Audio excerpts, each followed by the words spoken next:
Hey guys, today I'm going to be showing you how to make your basic lava brick that you generally see in obstacle courses.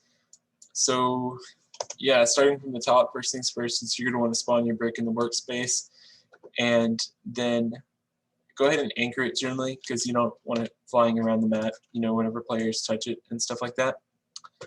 So from this point, you're going to want to insert a script into the part, and you can just do that by inserting an object and then clicking script. Okay, so now we have the script open, and so first things first, we're going to want to make the function. So the way you do that is we'll do script.parent.touched, and that basically says whenever the brick is touched, that this event happens. So then you do connect function,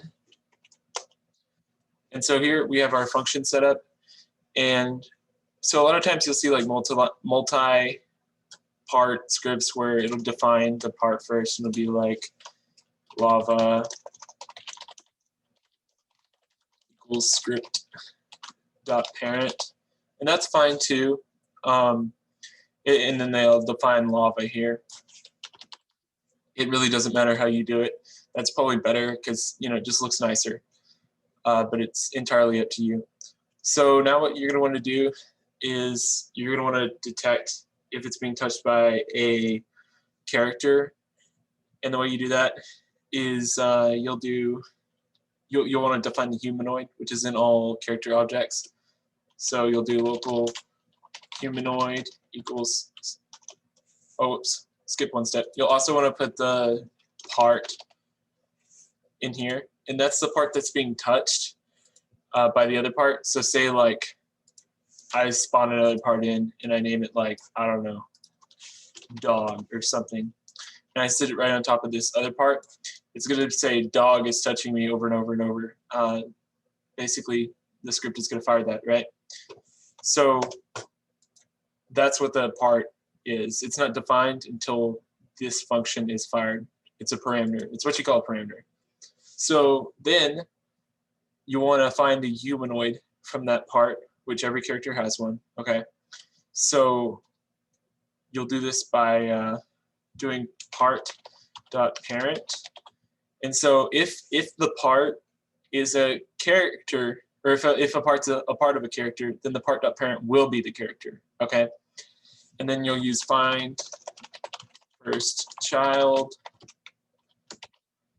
And what this does is it finds a child of the name you type in these quotations, and that has to be in the quotations. If it's without the quotations, then it's going to think you're calling an object, and it's going to throw an error because the object isn't going to exist.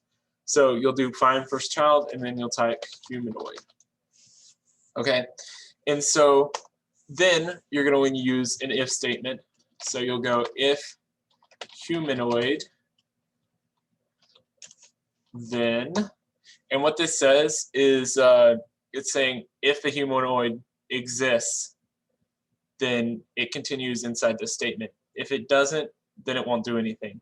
Okay, so it says if humanoid, then, so here the humanoid is what contains like the health properties and stuff like that.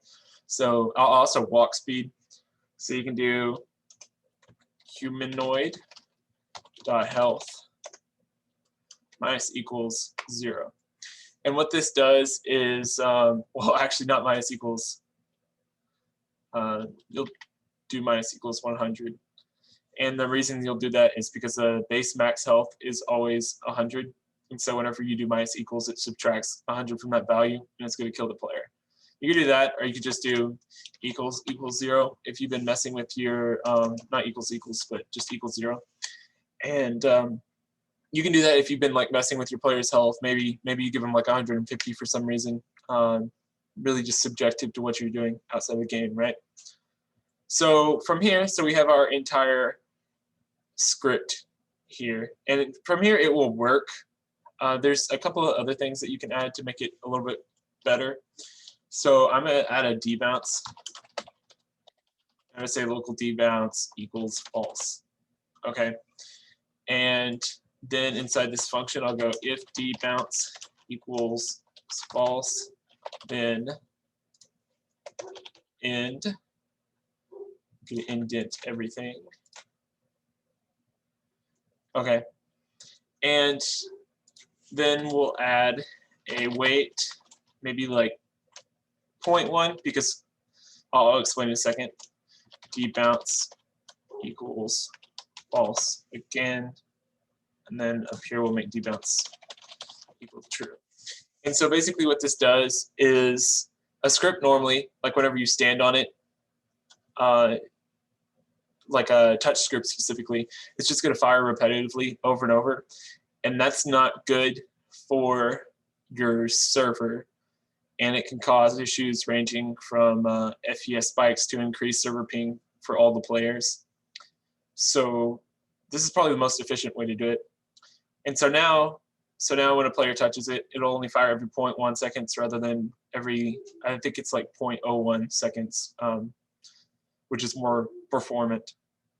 So from here, it should work. So let's go ahead and test it. So there's our brick. Maybe I'll make it red to indicate it's lava and neon, just for fun. And editing the parts of attributes and stuff like that won't affect anything. It just makes it, you know, look like lava.